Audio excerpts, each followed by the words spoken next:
Hi guys, welcome to Examplix YouTube channel. First of all అందరికీ happy new year.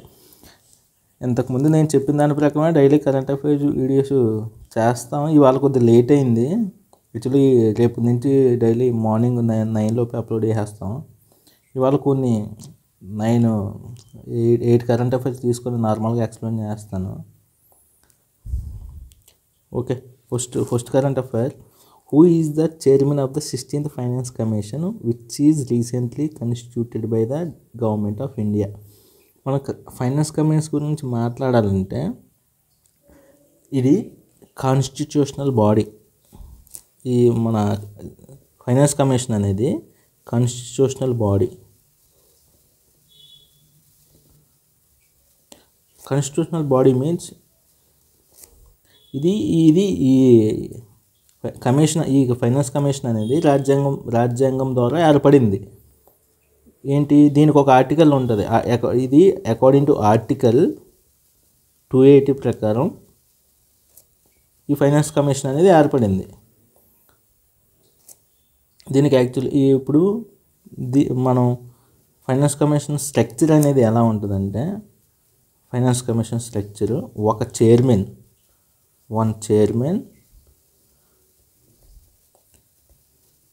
And 4 members ఉంటుంది అన్నమాట. ఇది structure. 1 chairman and 4 members. ఇది finance commission. వీళ్ళిద్దరూ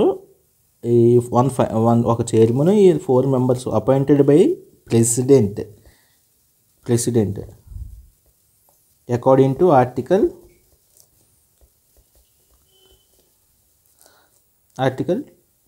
280 clause 1.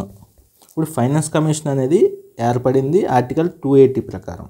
But అందులో ఉన్న ఈ స్ట్రక్చర్ ఉంటుంది చూడు, 1 చైర్మన్ అండ్ 4 మెంబర్స్, వాళ్ళనే ప్రెసిడెంట్ అపాయింట్ చేస్తాడు అకార్డింగ్ టు ఆర్టికల్ 280 క్లాజ్ 1.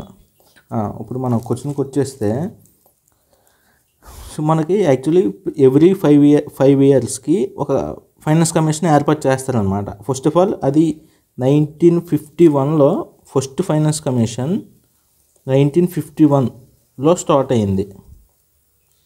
అప్పటి నుంచి ఇప్పుడు వరకు ఇప్పుడు ప్రజెంట్ 15th ఫైనాన్స్ కమిషన్ నడుస్తుంది. ఇప్పుడు ప్రజెంట్ అప్ టు 2025-26 వరకు ఈ ఫైనాన్షియల్ ఇయర్ వరకే మనకి 15th ఫైనాన్స్ కమిషన్ నడుస్తుంది.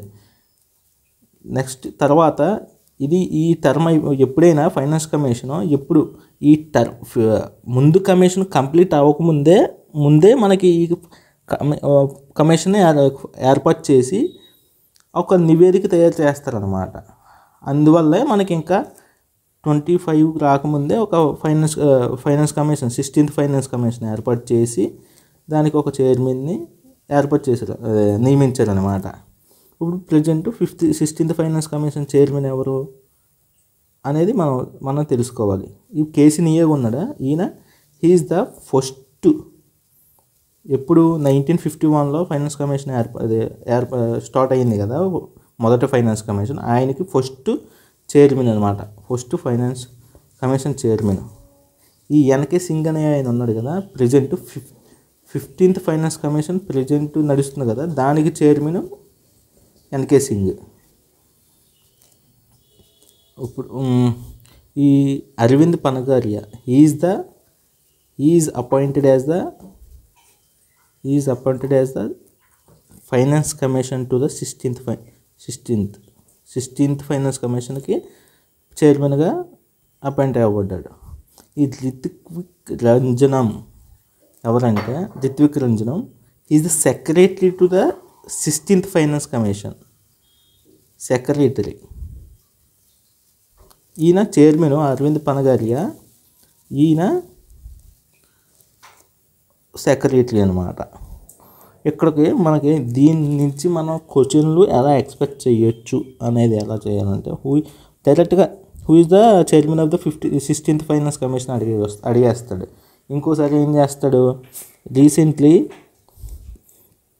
అరవింద్ పనగారియా 16th ఫైనాన్స్ కమిషన్కి చైర్మన్గా నియమితులయ్యారు. అది ఎన్నో ఫైనాన్స్ కమిషన్ అని అడుగుతాడు అనమాట.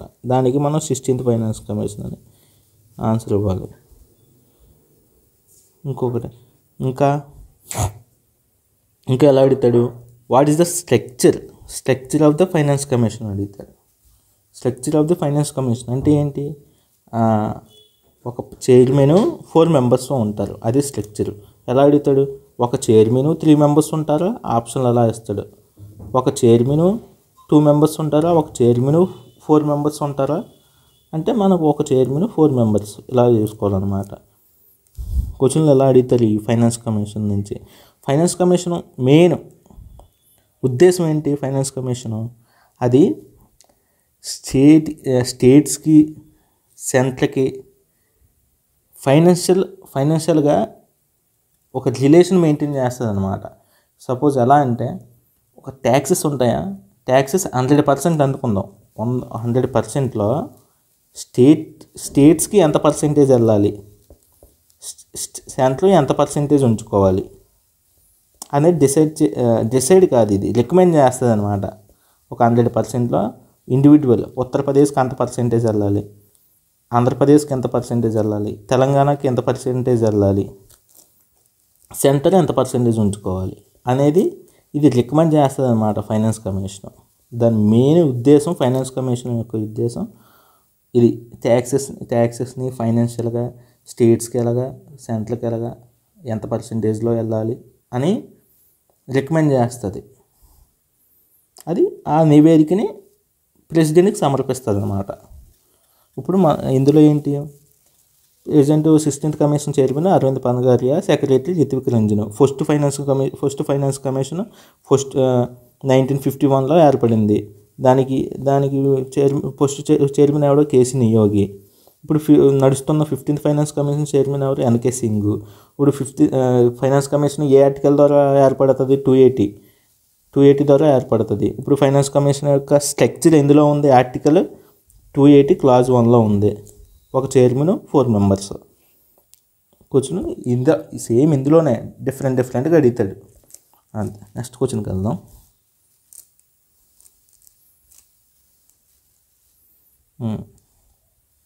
Which association is recognised as the unlawful association by ministry of home affairs.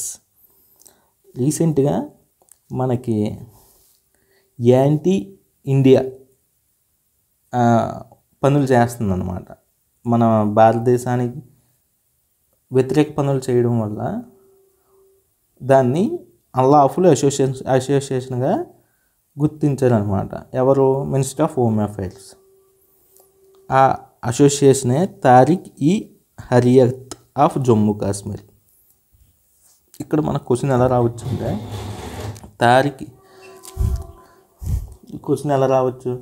తారిక్-ఇ-హరియత్ is recently recognised as a unlawful association is from which country, Pakistan, India, Iran, ఇలా అని అడగవచ్చు, లేకపోతే డైరెక్ట్గా అడగవచ్చు. Which association is recognised as a unlawful association by ministry of home affairs. అలాగే కింద తారిక్-ఇ-హరియత్, అలాగే remaining ఇంకో 3 ఆప్షన్స్ ఇస్తాడు. దాన్ని బట్టి మనం తారిక్-ఇ-హరియత్ అని చూసుకోవాలి. తారిక్-ఇ-హరియత్ గుర్తుపడేస్తే సరిపోద్ది. ఫస్ట్ మనకి హోమ్ మినిస్ట్రీ ఎవరు, అప్పుడు మన హోమ్ మినిస్ట్రీ సర్దార్ వల్లభాయ్ పటేల్, ఉక్కు మనిషి అంటాం, iron man of India, Sardar Vallabhbhai Patel.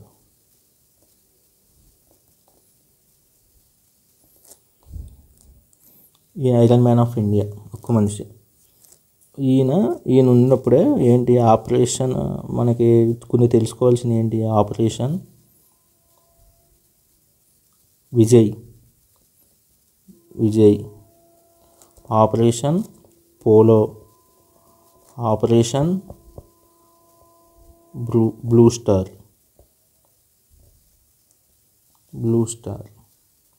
Operation Vijay దేనికి, ఆపరేషన్ పోలో దేనికి, ఆపరేషన్ బ్లూ స్టార్ దేనికి. ఆపరేషన్ విజయ్ దేనికంటే మన గోవా ఉంది కదండి, గోవాని లిబరేట్ చేసి మన ఇండియాలో కలిపి ఎవరి దగ్గర నుంచి, పోర్చుగీస్ వాళ్ళ దగ్గర నుంచి. 1961లో పోర్చుగీస్ వాళ్ళతో మన ఈ ఆపరేషన్ విజయ్ ద్వారా గోవాని లిబరేట్ చేసి మన ఇండియాలో కలుపుకున్నాం అనమాట. ఆ ఆపరేషన్ పేరు ఏంటి? ఆపరేషన్ విజయ్. ఇప్పుడు ఆపరేషన్ పోలో ఏంటి? 1948లో నిజాం రాజుల దగ్గర నుంచి మన హైదరాబాద్ని లిబరేట్ చేసి మన ఇండియాలో కలుపుకున్నాం. అప్పుడు పెట్టిన ఆపరేషనే operation polo. Operation blue star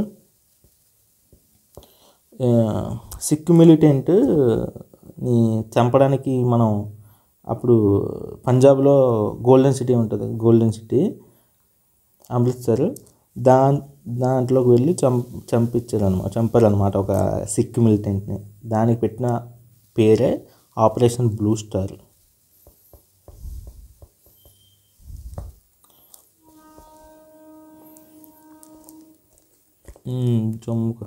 okay, next పెట్టుకోవాలి.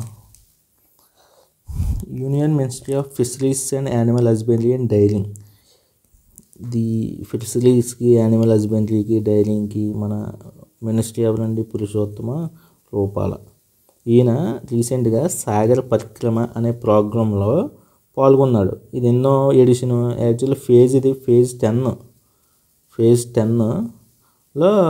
10 మన ఆంధ్రప్రదేశ్ పాండిచేరిలో జరుగుతుందన్నమాట. ఫేజ్ 1లో మొన్న ఫేజ్ 9లో ఎక్కడ జరిగింది? తమిళనాడులో జరిగింది. అలా మొత్తం దీని ఏంటి సాగర్ పరిక్రమ అంటే ఏంటి? మన ఇండియా ఉంది కదా,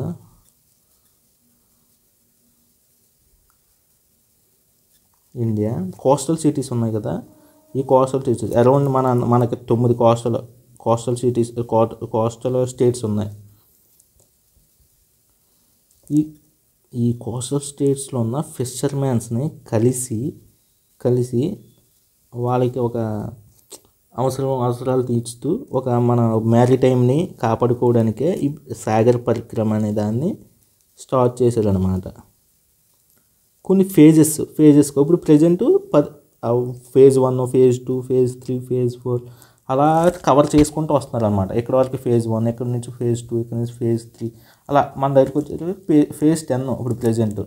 ఈ పురుషోత్తమ రూపాల గారు ఫేజ్ 10లో మనకి సాగర్ పరిక్రమ ప్రోగ్రాం కింద ఆంధ్రప్రదేశ్ పాండిచేరి కింద వచ్చాడు అనమాట. ఇప్పుడు క్వశ్చన్ ఎలా అడుగుతాడంటే, Sagar Parikrama is related to which one అని అడుగుతాడు అనమాట. ఏంటి? Intent to reach out the fishermen community across the entire coastal belt of the country. Entire coastal belt అంటే ఇదండి. 9 కోస్టల్ స్టేట్స్ ఉన్నాయి మనకి. అవి ఇంకొన్ని స్కీమ్స్ గురించి మనం చెప్పుకుందామంటే, పిఎం స్వయం నిధి ఉంది కదా, ఇది ఎలా అడుగుతాడంటే ప్రజెంట్ సెంట్రల్ గవర్నమెంట్స్లో ఎగ్జామ్స్లో ఎలా అడుగుతున్నాడు? స్కీమ్స్ ఎప్పుడు లాంచ్ చేశారు, పర్పస్ ఏంటి, ఆ స్కీమ్ యొక్క పర్పస్ ఏంటి అనే అబ్రివేషన్ ఏంటి, ఇవి అడుగుతున్నాడు అనమాట. మనకు అబ్రివేషన్ తెలిసిందనుకోండి, ఆటోమేటిక్గా పర్పస్ ఏంటో తెలిసిపోద్ది. లాంచ్ డేట్ మనం గుర్తెట్టుకోవాలి. ఎవరు లాంచ్ చేశారో కూడా అడుగుతాడు. ఇప్పుడు పిఎం స్వనిధి ఉంది. పిఎం స్వనిధి ఏంటండి? ప్రధానమంత్రి స్ట్రీట్ వెండర్ ఆత్మనిర్భర్ నిధి. అంటే ఇది ఇప్పుడు మన కరోనా టైంలో 2020లో కరోనా టైంలో ఇది లాంచ్ చేశారన్నమాట. దేనికి? ఈ స్ట్రీట్ వెండర్స్కి ఉన్నారో వాళ్ళకి ఫైనాన్షియల్గా హెల్ప్ చేద్దామని. ఇప్పుడు దీని ప్రధానమంత్రి స్ట్రీట్ వెండర్ ఆత్మనిర్భర్ నిధి, ఈ స్కీమ్ యొక్క వాళ్ళకి ఫైనాన్షియల్గా హెల్ప్ చేద్దామని ఎప్పుడు 2020లో స్టార్ట్ చేశారు. ఎవరి కోసం? Street vendors. మీరు అబ్రివేషన్ మాత్రం గుర్తుంచుకోండి, ప్రధానమంత్రి స్ట్రీట్ వెండర్ ఆత్మనిర్భర్ నిధి. Next scheme Jal Jeevan machine. ఇది 2019లో స్టార్ట్ చేశారండి. దేనికి అనుకున్నాం? యాక్చువల్లీ ఇది పిఎం స్వనిధి ఉంది కదా, implemented under ministry of housing and urban affairs. అది కూడా గుర్తుపెట్టుకో. ఆడు ఎలా అడుగుతాడంటే, పిఎం స్వనిధి స్కీము ఏ మినిస్ట్రీ ఇంప్లిమెంట్ చేస్తుంది అని అడుగుతాడు. కింద ఆప్షన్లో మినిస్ట్రీ ఆఫ్ హోమ్ అఫైర్స్ అంటాడు, ministry of housing and urban affairs అంటాడు, మినిస్ట్రీ ఆఫ్ రూరల్ అంటాడు, మినిస్ట్రీ ఆఫ్ ఏదో అంటాడు. డిఫరెంట్ ఆప్షన్ ఇస్తాడు. దీనికి మనం ministry of housing and urban affairs దీన్ని ఇంప్లిమెంట్ చేసేది పిఎం స్వనిధి. జలజీవన్ మిషన్ ఇది 2019లో లాంచ్ చేశారండి. అండర్ ద మినిస్ట్రీ ఆఫ్ జలశక్తి కింద లాంచ్ చేశారు. ఏంటంటే ఇది main purpose water to rural house holds అనమాట. రూరల్ ప్రాంతాలకి వాటర్ని ఇవ్వడానికి ఈ జలజీవన్ మిషన్ అనేది స్టార్ట్ చేశారు. ఇప్పుడు వాడు ఎలా అడుగుతాడు అనుకున్నా క్వశ్చన్ అండి. ఇది కింద option water to urban areas question ఇచ్చి కింద option water to urban areas, water to rural areas అని అడుగుతాడు అనమాట. జలజీవన్ మిషన్ అనేది రూరల్ హౌస్ హోల్డ్స్కి వాటర్ ఇవ్వడానికని. అది దీని మినిస్ట్రీ ఆఫ్ జలశక్తి వాళ్ళు ఇంప్లిమెంట్ చేస్తున్నారు. తర్వాత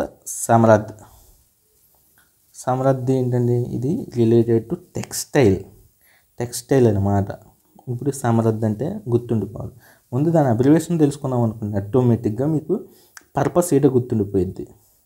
scheme for capacity building in textile sector. Scheme for capacity building in textile sector.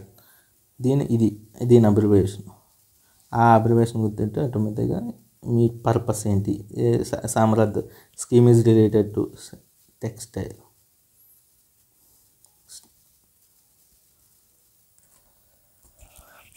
Fame ఈ స్కీమ్ ఇది ఎలక్ట్రికల్ వెహికల్కి సంబంధించింది అనమాట. Faster adoption and manufacturing of electrical vehicles. FAME దేనికి related, fast adoption and manufacturing of electrical vehicles. FAME ఎలా దేనికి related, electrical vehicle. MPLADS ఉన్నాయండి. MPLADS అనేవి ఏంటి, member of parliament local area development scheme అన్నమాట. ప్రతి మెంబర్ ఆఫ్ పార్లమెంటు, ప్రతి ఎంపీకి ఇయర్కి 5 కోట్లు వస్తాయి. 5 కోట్లు ఇస్తారనమాట. ఎందుకు, లోకల్ ఏరియాని డెవలప్ చేసుకోమని. ప్రతి ఎంపీకి 5 crores. అది ఎలా అడుగుతాడు, హౌ మచ్ మనీ, ఎంత మనీ ప్రతి ఎంపీకి అలాట్ చేస్తున్నారు వాళ్ళ ఏరియాని డెవలప్ చేసుకోవడానికి అని అడుగుతాడు. 5 crores, 5 కోట్లు. రీసెంట్గా సెంట్రల్ గవర్నమెంట్ ఎగ్జామ్స్లో స్కీమ్స్ బాగా ఇస్తారండి. అందుకే స్కీమ్స్ యాక్చువల్లీ మీకు అన్ని స్కీమ్స్ ఒక దగ్గర వేసి ఒకసారి చెప్తాను. ఇప్పుడైతే జస్ట్ నార్మల్గా ఏమేమి ఎలా అడుగుతాడు అనేవి జస్ట్ చెప్తున్నాను మీకు.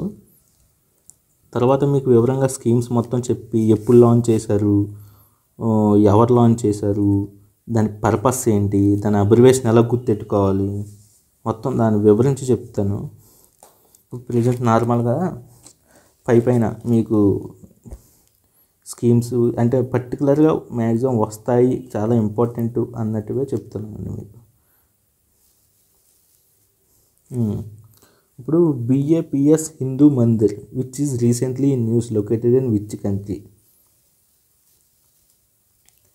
హిందూ టెంపుల్స్ అనేవి మన ప్రతి దేశంలో మ్యాక్సిమం మన ప్రపంచంలో చాలా దేశంలో ఉంటాయండి. ఇప్పుడు ప్రత్యేకంగా BAPS హిందూ మందిర్ అనేది ఎందుకు న్యూస్లో ఉంది, దాన్ని ప్రత్యేకంగా ఎందుకు చెప్తున్నాను అంటే, దాన్ని ప్రధాని మోడీకి ఇన్విటేషన్ వచ్చింది. ఏంటి, ఇనాగ్రేట్ చేయమని. అది ఎక్కడుంది ఇది, ఇటువంటివి కూడా ఎందుకంటే అండి ఇది డైరెక్ట్ మోడీ గారు చేస్తున్నారు కదా ఇనాగ్రేషను. సో ఇటువంటి వాటికి ప్రాధాన్యత ఎక్కువ ఉంటుందండి. ఎక్కడైనా ప్రధాని మోడీ ఎప్పుడైనా, ఇప్పుడు మనకి ఆల్ ఇండియా రేడియో ద్వారా చెప్తారు చూడండి, every Mann Ki Baat every month last Sunday. ఆయన ఎప్పుడైనా ఏదైనా యూజ్ చేశారనుకోండి, ఏదైనా ఒక రాష్ట్రంలో ఒక ప్లేస్ని, లేకపోతే ఒక కొంత సాంప్రదాయాలని, ఒక ఫెస్టివల్ని, ఏమైనా ఆ పేరు ఏమైనా ఆయన ఏమో చెప్పారనుకోండి, అటువంటిది గ్యారంటీ పడతాయండి, ఏదో ఎగ్జామ్లో పడుతుంటుంది. ఆయన వెళ్ళి ఏదైనా ఇనాగ్రేట్ చేసిందా, ఆయన ఏమన్నా ప్రాంతం గురించి చెప్పినా, ఏదైనా ఫెస్టివల్ గురించి మాట్లాడినా మ్యాక్సిమం దానికి ఎక్కువ ప్రాధాన్యత ఉంటుంది. మినిస్టర్లు అది చాలా ఇనాగ్రేట్ చేస్తుంటారు, చాలా గురించి మాట్లాడతారు, బట్ అవి అంత ఇంపార్టెన్స్ ఉండదు. మోడీ అదే ప్రధానమంత్రి డైరెక్ట్ ఎటువంటి ఈ ప్లేసుల్లో ఉన్న ఏమన్నా మన్ కీ బాత్లో బాగా ఈ ప్లేసెస్ చెప్తుంటారు, ఈ స్టేట్లో ఓకే ఆ స్టేట్లో ఈ ప్లేస్ ఉందని, తర్వాత పక్కా అది ఏదో ఎగ్జామ్లో పడుతుందండి, అది మీరు బాగా గమనించాలి. BAPS Hindu Mandir which is recently in news located in which country? Actually ఇది సౌదీ అరేబియాలో ఉందండి. సౌదీ అరేబియా కంట్రీ ఏంటి, మన క్యాపిటల్ ఏంటి? అబుదాబి అన్నమాట. కరెన్సీ దిర్హం. మనకి యాక్చువల్లీ UAE అనేది 7 ఎమిరేట్స్ యునైటెడ్ అరబ్ ఎమిరేట్స్ కదండి. ఈ యునైటెడ్ అరబ్ ఎమిరేట్స్ అనేది 7 ఎమిరేట్స్ కలయిక అనమాట. ఇది కూడా ఇటువంటి అడుగుతాడండి. UAE is the country which is combine of which how many Emirates అని అడుగుతుంటాడండి, అది కూడా గుర్తుంచుకోవాలి. ఇది చూసానే బుర్జా ఖలీఫ్ టాలెస్ట్ బిల్డింగ్ కట్టడం అన్నమాట ప్రపంచంలోనే. అది ఇక్కడే యునైటెడ్ అరబ్ ఎమిరేట్స్లోనే ఉంది బుర్జా ఖలీఫ్. ఇటువంటి మెయిన్ కట్టడాలు ఎత్తైంది, లోతైంది, పొడవైంది, షార్ట్ అయింది, ఏమన్నా రీసెంట్గా ఆర్టిఫిషియల్ ఐలాండ్గా కొన్ని దేశాలు ఆర్టిఫిషియల్ ఐలాండ్ క్రియేట్ చేస్తున్నాయి. ఏమన్నా ప్రత్యేక సంస్కరించుకుంటే పక్కవి గుర్తిట్టుకోవాలండి, ఎగ్జామ్లో బాగా పడతాయి. ఈ రైల్వేలో మరీ పడుతున్నాయి అటువంటివి.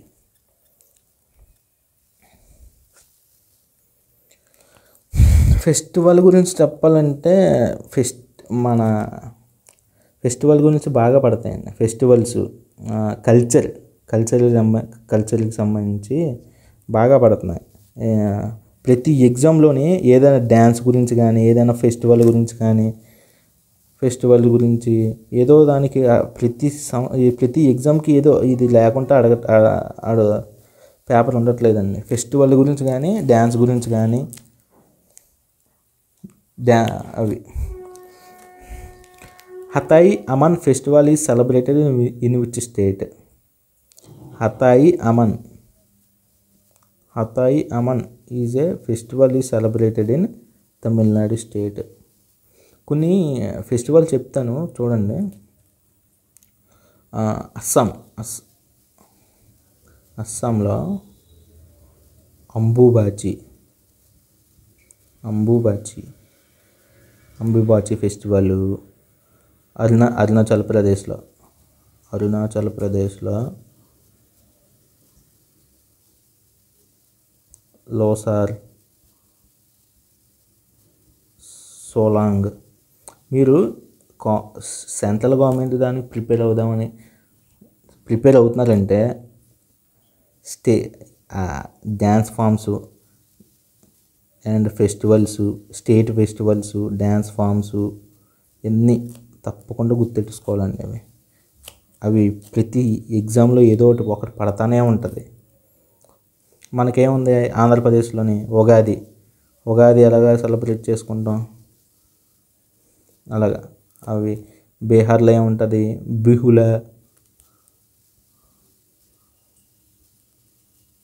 బిహులా. ఒకరోజు తీసుకొని మొత్తం ఇవి డ్యాన్స్ ఫామ్స్ చెప్తానండి. హర్యానాలో ఏంటి, బైసాఖి. కేరళలో ఓణం. నాగాలాండ్లో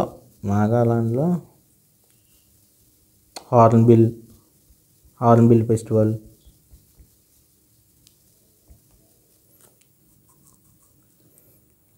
తెలంగాణలో బోనాలు ఫెస్టివల్, బతుకమ్మ, బోనాలు.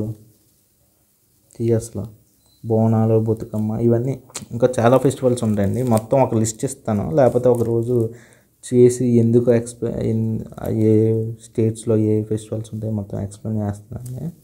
నెక్స్ట్ దానికి వెళ్తే ఫిస్ట్ అనేది ఒక సాఫ్ట్వేర్ అండి, ఒక సాఫ్ట్వేర్ ఒక ఆర్గనైజేషను ఇంప్లిమెంట్ చేసిందనమాట, డెవలప్ చేసింది. ఎలా అడుగుతాడంటే ఎగ్జామ్లో ఫెస్ట్ అబ్రివేషన్ ఏంటని అడుగుతాడు. ఫైనైట్ ఎలిమెంట్ అనాలిసిస్ సాఫ్ట్వేర్, ఇదే దాని abbreviation, finite element analysis software. అలాగన్నా అడగవచ్చు. ఈ ఫెస్ట్ అనేది ఏంటి, ఒక సాఫ్ట్వేరా, ఒక మాల్వేరా, ఏంటి, ఒక యాపా, ఒక ఏమన్నా సర్వరా అని అడుగుతాడు అనమాట. ఫెస్ట్ అనేది సాఫ్ట్వేర్. ఈ సాఫ్ట్వేర్ అనే విషయం మనకు ఎప్పుడు తెలుస్తుందండి? సాఫ్ట్వేర్ అనే విషయం మనకు ఎప్పుడు తెలుస్తుంది? మనకు అబ్రివేషన్ తెలిసినప్పుడు. సో అబ్రివేషన్ గుర్తుపెట్టుకోండి. ఇది actually developed by Vikram Sarabhai. Vikram Sarabhai ఇస్రోలో ఒక మెయిన్ పార్ట్ ఏంటంటే విక్రమ్ సారాభాయ్ అన్నమాట. సెంటర్ విక్రమ్ సారాభాయ్ సెంటర్ ఇది డెవలప్ చేసింది ఫెస్ట్ని, ఈ ఫెస్ట్ అనే సాఫ్ట్వేర్ని. దేనికి? ఫైనైట్ ఎలిమెంట్ అనాలిసిస్ చేయడానికి, ఫైనైట్ ఎలిమెంట్ని అనాలిసిస్ చేయడానికి. ఇది లాంచ్ చేసింది అయితే ఇస్రో, ఇంప్లిమెంట్ చేసింది ఇది విక్రమ్ సారాభాయ్. సిఎన్ఎస్ఏ తెలుసండి చైనాకి, చైనా స్పేస్ ఏజెన్సీ ఇది. మనకి ఇస్రో ఎలాగో, ఇండియాకి ఇస్రో ఎలాగో, చైనాకి సిఎన్ఎస్ఏ. ఈఎస్ఏ అంటే యూరోపియన్ స్పేస్ ఏజెన్సీ. మనకి ఇస్రో ఎలాగో యూరోప్ కలగా అనమాట. నాసా తెలిసిందే మనకి అమెరికా.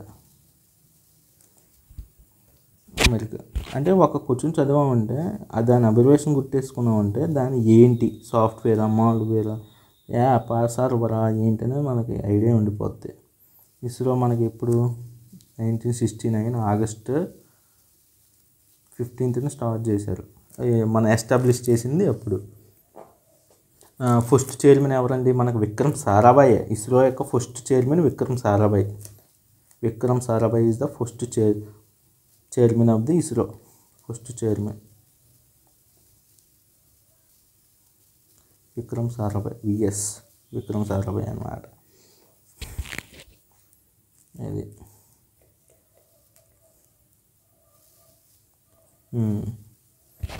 ఇంకొకటి, ఇప్పుడు అంబాసిడర్లు మనకి బాగా అప్పుడప్పుడు అడుగుతాడండి, మరీ అంత ఫ్రీక్వెంట్ అడగడు కానీ అవి కూడా అడుగుతున్నాడండి. అంబాసిడర్లు కూడా చదవాల్సిందే, గుర్తెట్టుకోవాల్సిందే. ఇవి కూడా ఎప్పటికప్పుడు మనం వీటిని తెలుసుకోవాల్సిందేనండి.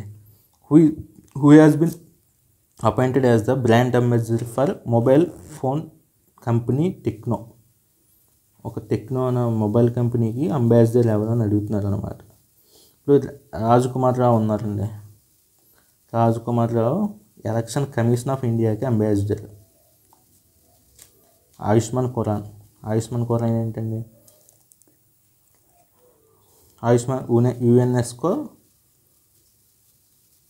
యునెస్కో ఇండియాకి అంబాసిడర్ ఈయన Ayushmann Khurrana. UNESCO India, Rajkumar election commission ఇండియాకి. మన ధోని ఎస్బీఐకి అంబాసిడర్ అనమాట. Deepika Padukone is the ambassador for mobile phone company Tecno. ఇప్పుడు యునెస్కో అనేది చాలా ఇంపార్టెంట్ అండి, ప్రతి న్యూస్లోనే ఉంటుంది. యునెస్కో ఏంటి, యునెస్కో సైట్స్ గురించి, యునెస్కో ఎప్పుడు ఏర్పడింది, ఎప్పుడు మనకి 1945లో ఏర్పడింది అనమాట. దీని అబ్రివేషన్ ఏంటి, ఎక్కడుంది, ఇది ఎక్కడుంది? ఫ్రాన్స్ ప్యారిస్లో ఉందన్నమాట దీని హెడ్ క్వార్టర్స్.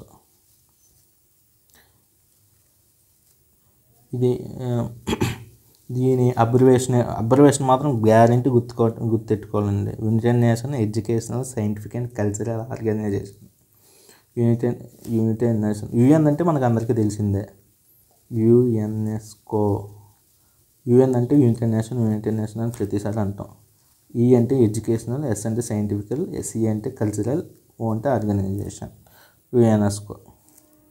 యునెస్కో గురించి ఇప్పుడు రాజ్కుమార్ ఎవరు? ఎలక్షన్ కమిషన్ ఆఫ్ ఇండియాకి. ఎంఎస్ ధోని ఎస్బీఐకి. Deepika Padukone she is the mobile company company టెక్నోకి ఆవిడనమాట. God of chaos mission started by which organisation? Actually god of chaos అనే ఒక స్పేస్ క్రాఫ్ట్ని లాంచ్ చేశారండి. ఎందుకంటే ఏంటి స్టడీ ద మన ఈ ఆస్ట్రాయిడ్స్ ఉంటాయి కదా, ఆస్ట్రాయిడ్ మన భూమికి అప్రోచ్ అవుతున్న ఆస్ట్రాయిడ్స్ని స్టడీ చేయడానికి, మన భూమికి అప్రోచ్ అవుతున్న ఆస్ట్రాయిడ్ని స్టడీ చేయడానికి గాడ్ ఆఫ్ కేయోస్ అనే స్పేస్ క్రాఫ్ట్ని ఇస్రో వాళ్ళు లాంచ్ చేశారు, స్టార్ట్ చేశారనమాట. అది గాడ్ ఆఫ్ కేయోస్. ఇటువంటివి మాత్రం తప్పకుండా గుర్తెట్టుకోవాలి, పడే ఛాన్స్లు కూడా ఉన్నాయి. జాక్సా అంటే జపనీస్ స్పేస్ ఏజెన్సీ, జపాన్ది. ఇది రాస్కోస్మస్ అంటే రష్యాది. నాసా అంటే మనకు తెలిసింది అమెరికాది. ఇవి మనకి డిఫరెంట్ స్పేస్ ఏజెన్సీస్, మనకి ఇస్రో ఎలాగో వీటికి అలాగనమాట. మీకు కొన్ని ఎగ్జామ్స్ చూపిస్తున్నారండి, ఎగ్జామ్లు ఆల్రెడీ పడ్డాయి. చూడండి, మనకి సుకన్య సమృద్ధి యోజన అనేది ఎప్పుడండి? 2015లో స్కీమ్ అది. అప్పుడు మనకి ఎప్పుడు అడిగాడు? 2022లో అడిగాడు ఈ క్వశ్చన్ మన ఎన్టీపీసీలో. 2022లో అడిగాడు, 2025ది. ఎందుకు అడిగాడు? అప్పుడు ఎప్పుడో పాతస్ కదా, మనం ఏమనుకుంటాం, నోటిఫికేషన్ ఇచ్చాడు, నోటిఫికేషన్ ఇచ్చిన తర్వాత 6 నెలలు లేకపోతే 1 సంవత్సరం కరెంట్ అఫైర్స్ సరిపోద్ది అని అనుకుంటాం. బట్ అది మాత్రం తప్పండి. ఎందుకంటే మనకి సుకన్య సమృద్ధి యోజన అనేది రీసెంట్గా న్యూస్లో ఉంది 2022లో. అందువల్ల 2015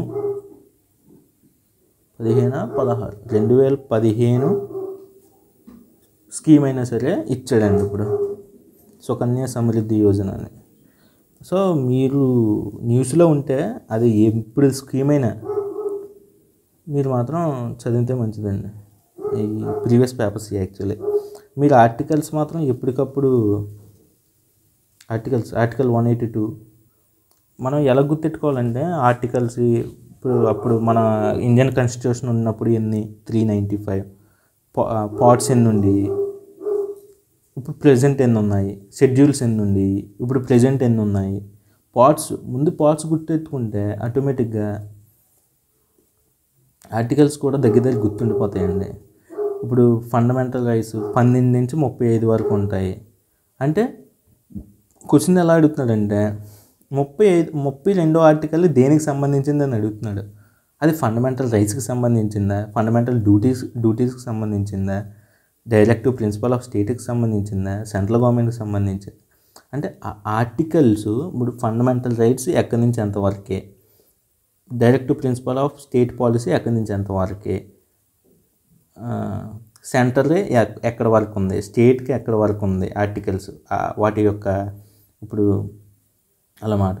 ఎలక్షన్ కమిషన్ ఆఫ్ ఇండియాకి దాని ఆర్టికల్స్ అవి ప్రజెంట్ పార్ట్ ఉంది. పార్ట్స్ గుర్తెట్టుకుంటే ఆటోమేటిక్గా మీకు ఆర్టికల్స్ కూడా ఈజీగా మీకు త్వరగా అది మీకు ఎగ్జాక్ట్ ఆర్టికల్ ఏంటని తెలియకపోయినా సరే మీరు వాటి రేంజ్ తెలుసుకున్నారనుకోండి. 12 నుంచి 35, 36 నుంచి 51 directive principle of state policy అని మీకు ఒక ఐడియా ఉందనుకోండి, ఆటోమేటిక్గా మ్యాక్సిమం మీరు 90% మీకు పర్టికులర్ ఆర్టికల్ గురించి తెలియకపోయినా సరే మీరు అటెంప్ట్ చేసేయగలరు. అందుకు మీరు ఆర్టికల్స్ ముందు పార్ట్స్ బాగా ప్రిపేర్ అవ్వండి. పార్ట్స్ 20 పార్ట్లు, అప్పుడు 20 ఉండి ఇప్పుడు 25 పార్ట్స్ అయినవి.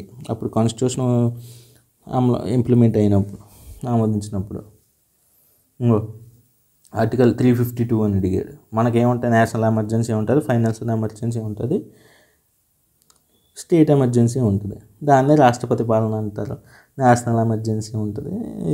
ఇది 352 నేషనల్ ఎమర్జెన్సీ, 356 ఏంటి రాష్ట్రపతి పాలన, స్టేట్ ఎమర్జెన్సీ. అది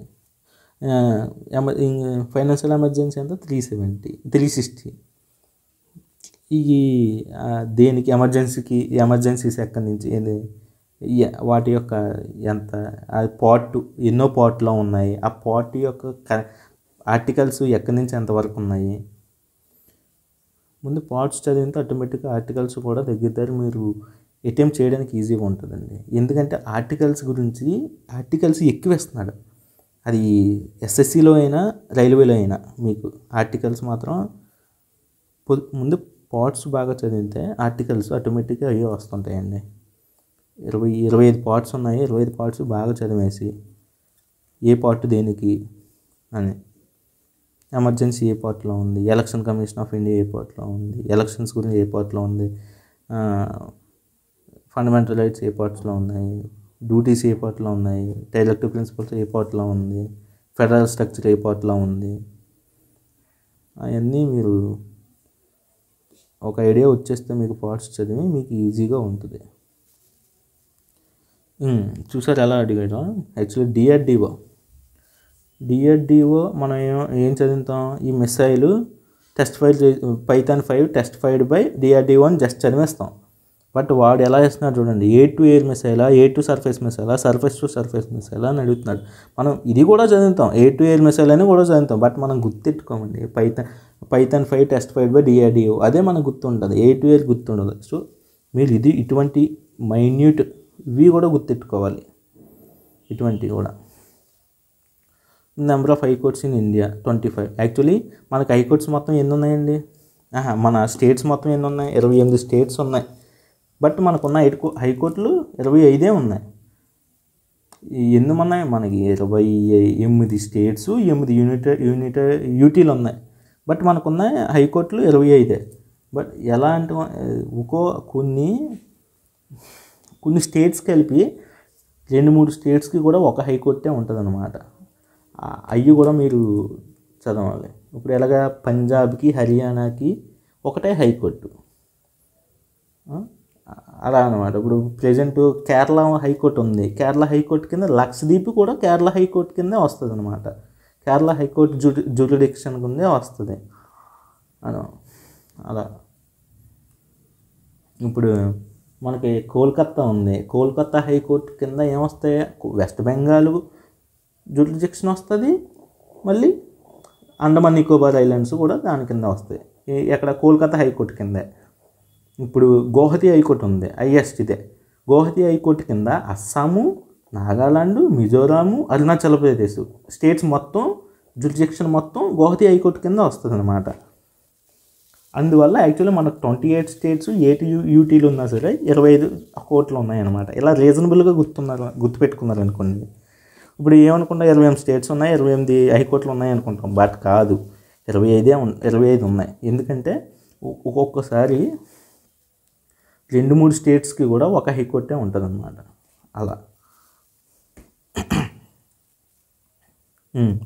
వీడు ఎలా అడుగుతున్నా చూడండి, ఎన్ని మెడల్స్ వచ్చినాయి, అందులో ఎన్ని గోల్డ్ వచ్చినాయి, ఎన్ని సిల్వర్ వచ్చినాయి, ఎన్ని బ్రాంజ్ వచ్చినాయి, అలా అడుగుతున్నాడు. అవి అటువంటి కూడా చూడాలి మనం. యాక్చువల్గా ఏంటి, ఓకే ఆ స్పోర్ట్ ఇలా జరుగుతుంది, దాని వెన్యూ ఏంటి, చైనాలో జరుగుతుందా, బీజింగ్లో జరుగుతుందా, ఢిల్లీలో జరుగుతుందా అనేది గుర్తెట్టుకుంటాం. బట్ ఎన్ని మెడల్స్ వచ్చినాయి, అందులో బ్రాంజ్ ఎన్ని, సిల్వర్ ఎన్ని, గోల్డ్ ఎన్ని, అన్నీ గుర్తెట్టుకోవాలి. ఇలా ఎంత ఎదుగుతున్నాడు అనమాట.